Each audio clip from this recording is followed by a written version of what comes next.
सरकार को तुरंत प्रभाव से उनको हटाना चाहिए, निष्कासित करना चाहिए, जो भी सरकार करे, लेकिन वो इस जिला शिक्षा अधिकारी के पद पर नहीं बनी रहनी चाहिए। हमारी ये पहली और सबसे मजबूत मांग है। उसके बाद जो भी इसमें इन्वॉल्व है, एक चीज और मैं कहना चाहता हूँ, इसमें सिर्फ जिला शिक्षा अधिकारी नहीं है और अदर्स भी है। अदर्स में बहुत सारे नाम आएंगे।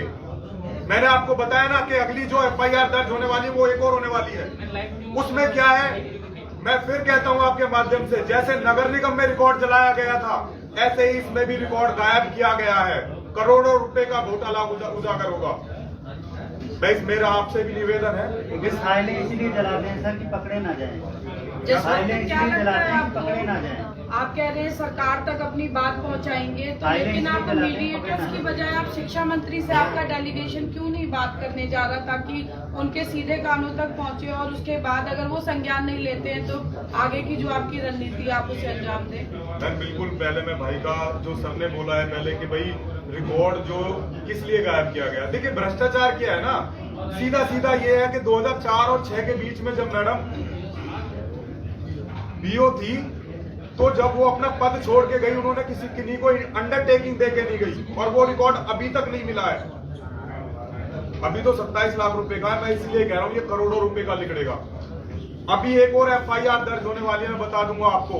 अगर जो अधिकारी, डेट है इसमें अगली, मैं आपके माध्यम से बता दूंगा, अगर उस डेट तक वो रिकॉर्ड माननीय जज साहब ने मांगा है, अगर वो रिकॉर्ड जमा नहीं कराते हैं तो दूसरी FIR दर्ज होगी। और मैं डंके की चोट पे कहता हूं, करोड़ों रुपए का घोटाला निकलेगा। जसवंत जी, मैम के बात का मैं कह दूं, मैम देखिए हमने एक टीम बनाई है और सबकी अलग अलग ड्यूटीज है। इसमें मैं कोई अकेला नहीं हूं, मैं अकेला कुछ नहीं कर सकता। ये हमने संगठन बनाया है और ये सिर्फ इसमें ना युवा आगाज है, पूरे फरीदाबाद से हमने कुछ चुनिंदा युवा इकट्ठा करे हैं और हम चाहते हैं कि हर जसवंत पैदा हो, हर जगह ऐसे ऐसे युवा खड़े हो जो अपने दम पर काम कर सके। विक्रांत का मैं कहता हूं, बबीता मैडम को जब ये बिल्कुल अति हो चुकी थी इनके साथ, भाई का मेरे पास भी भैया मेरा काम नहीं कर रहे, जब इनके साथ बिल्कुल अति हो चुकी थी, जब इन्होंने कार्रवाई कर पाई। तो देखिए मैम, बहुत जल्दी हम शिक्षा मंत्री के साथ साथ माननीय मुख्यमंत्री जी से भी टाइम लेंगे, क्योंकि वो कहते हैं कि भाई मैं बिल्कुल भ्रष्टाचार के बिल्कुल खिलाफ हूँ। तो हम दिखाएंगे ऑन रिकॉर्ड कागज उनको। जब उन्हें पूछा जाता है तो वो कहते हैं कि अभी तक हमारे संज्ञान में नहीं आया है, लेकिन इस पर बात करेंगे, तो संज्ञान में जल्दी लाया जाए। मैम देखिए, इसको लेकर इनिशिएटिव लिया एक जो प्रेस कॉन्फ्रेंस करने का आज मेरा मकसद था, वो यही मकसद था, जो ये आवाज है। देखिए आप लोकतंत्र का चौथा स्तंभ है और मैं एक चीज कहना चाहूंगा बड़े दिल से, कि जब फरीदाबाद के अंदर कुछ ऐसा हुआ है तो आप लोगों ने तो उस आवाज को ऊंचाइयों तक पहुंचाया है। जिनके कान बहरे हो चुके थे उनको आपने ये आवाज सुनाई है। तो मैं तो कहना चाहूंगा कि आप इस आवाज को मुख्यमंत्री तक पहुंचाएं, मीडिया के माध्यम से, शिक्षा मंत्री को पहुंचाएं, माननीय केंद्रीय मंत्री कृष्णपाल गुर्जर जी उन तक पहुंचाएं, कैबिनेट मंत्री मूलचंद शर्मा जी उन तक पहुंचाएं, जो यहाँ के विधायक हैं, जिनकी विधानसभा में ये बनता है, वहां तक पहुंचाएं। सर अभी नहीं पहुंच जाती तो अब तक कार्रवाई हो जाती। श्रीमान आपको बताना चाहूंगा, जिस मुद्दे पे आपने, मैं एक सेकंड, मैं बिल्कुल हूँ, एक जो भी मेरे पत्रकार भाई बहन है, मैं सबका एक एक करके बिल्कुल जवाब दूंगा। जी, उमेश चौधरी एक लाइव वीडियो में ये आरोप लगा रही है कि जो पूर्व DO है उनके इशारे पे आप लोग काम कर रहे हैं। जी सर, देखिए पहली चीज, आज तक आप मेरी कॉल रिकॉर्डिंग लिखवा सकते हो, मैं आज तक उनसे कभी मिला नहीं ना, मैंने आज तक उनको कभी कॉल की। देखिए जो भी आरोपी होता है, जिन पर आरोप लगता है, वो अलग अलग अपने तरीके से कहूँगा, मैं उनको बुरा भी नहीं मानता, वो कुछ भी कह सकते हैं। और मैं तो मुनेश जी को भी नहीं जानता आज तक। हमारा तो मकसद सिर्फ इतना है, मैं एजुकेशन पर काम करते हैं और अब इस दलदल में घुसे हैं तो इसको साफ करके निकलेंगे। जिस तरीके से हमने कॉलेजों की दलदल को साफ किया था ना, अब इन स्कूलों की दलदल को साफ करेंगे। जसवंत जी, आप कह रहे हैं सरकार के कानों तक बात पहुंचाएंगे, क्या आपको नहीं लगता 2 मंत्री शहर के अंदर सरकार के संज्ञान में नहीं है मामला? सर मैंने तो जो सुना है कि केंद्रीय कृष्णपाल गुर्जर जी से किसी पत्रकार भाई ने सवाल किया था, उन्होंने कहा था कि भाई FIR दर्ज हुई है, जांच का विषय है। तो हम भी तो कह रहे हैं जांच का विषय है, हम ये नहीं कह रहे कि वो जो FIR दर्ज हो गई है वो मुलजिम बन चुके हैं। जांच का विषय है, लेकिन जांच कैसे होगी, सही जांच कैसे होगी, हम मंत्रियों से यही तो कहना चाहते हैं। पहला मौका नहीं है सर, इससे पहले भी एक मुकदमा दर्ज हुआ था, उसमें भी जो आरोप सर देखिए हम तो इसकी बात करेंगे और हम मंत्रियों से भी यही कहना चाहते हैं, हम उनको जेल में नहीं पहुंचाना चाहते। हम ये कहना चाहते हैं कि जब तक जांच हो, जिस जिला शिक्षा अधिकारी के ऊपर मुकदमा दर्ज हुआ है गबन का, वो अपने पद पर बनी हुई है, तो कैसे फेयर जांच हो सकती है? तो हो ही नहीं सकता। ये तो खुद उनको नैतिकता के आधार पर जिला शिक्षा अधिकारी को खुद अपना इस्तीफा दे देना चाहिए था कि जब तक मेरे खिलाफ जांच नहीं होता मैं इस पद पर रहूंगी। जसवंत जी, अभी मौलिक शिक्षा अधिकारी ने कैसे टीचर को बहाल किया है ये दिखा के कि शिक्षकों की कमी है, जिस पर 60 लाख 68 लाख के लगभग का जो है वो जांच भी चल रही है, और ये भी एक डिसीजन आया कि उनकी संपत्ति से उसको वसूला जाए। उसके बावजूद उसको बहाल कर दिया गया, जबकि जिला शिक्षा अधिकारी खुद आरोपों में घिरी हुई है। किस तरह से मानते हैं कि किसकी शय मिली हुई है? किस तरह से हौसले बुलंद है कि एक आरोप अभी खारिज नहीं हुए हैं और दूसरी राह पर वो चल गए? देखिए, चोर चोर मौसेरा भाई, अगर किसी ऐसे शिक्षक को दोबारा बहाल किया है तो आप समझ ही सकते हैं किस तरीके की वो नीति बनाते होंगे, किस तरीके से काम करते होंगे, और सरासर गलत है। अगर किसी के ऊपर आरोप लगे हुए और फैसला भी आ चुका है जिनकी संपत्ति से वो रिकवर किया जाएगा, तो सरासर गलत है। आप लोगों के माध्यम से दोबारा ये कहेंगे कि इसको भी, इस मुद्दे को भी इसमें आप डालें और आगे इसके खिलाफ भी आवाज उठाएं। कौन से श्रीमान जी, आपको बताना चाहूंगा, जिस मामले को लेकर आपने प्रेस वार्ता की है, मजदूर मोर्चा कुछ मुनीश चौधरी के काले चिट्ठे बहुत पहले से छापती रही है, और एक चीज़ और बताना चाहूँगा आपकी नज़र में, उस चिट्ठे में ये भी हमने साफ साफ लिखा है कि जो मुनीश चौधरी आज अपनी सीट पर है उस पर कहीं ना कहीं राजनीतिक संरक्षण उसको मिल रहा है। और वहीं केंद्रीय मंत्री का एक बयान आता है जिसमें वो ये कहते हैं कि FIR हुई है, कोई कंफर्म तो नहीं, उसकी जांच की जाएगी।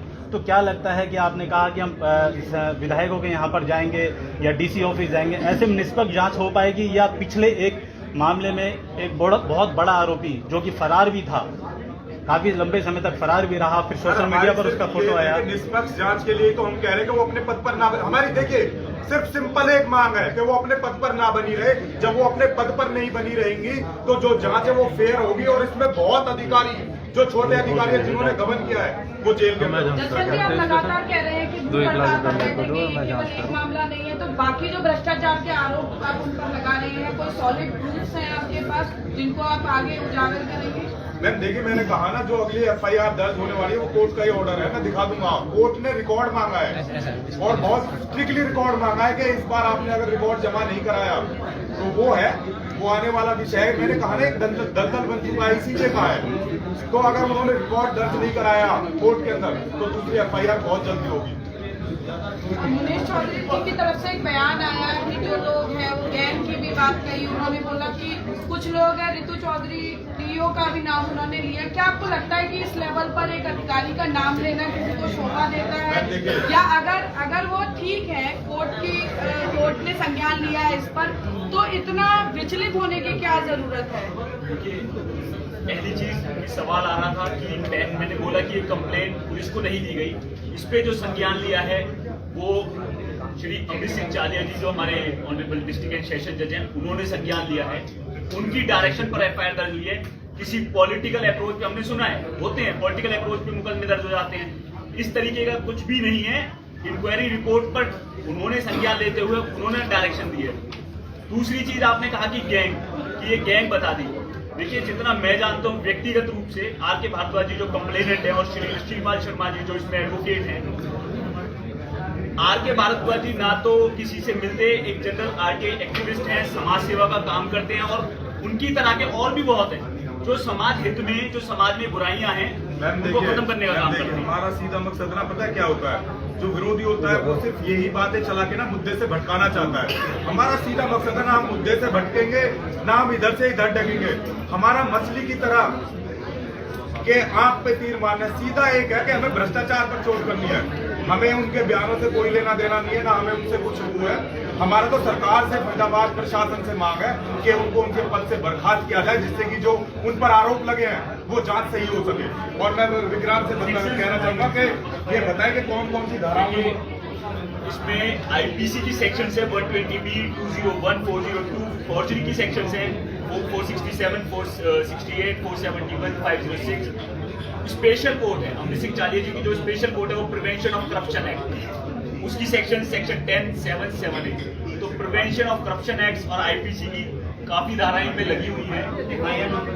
FIR नंबर है 244 और डेट है इसमें 14/9/2022 को, 6/9/2022 का ऑर्डर है।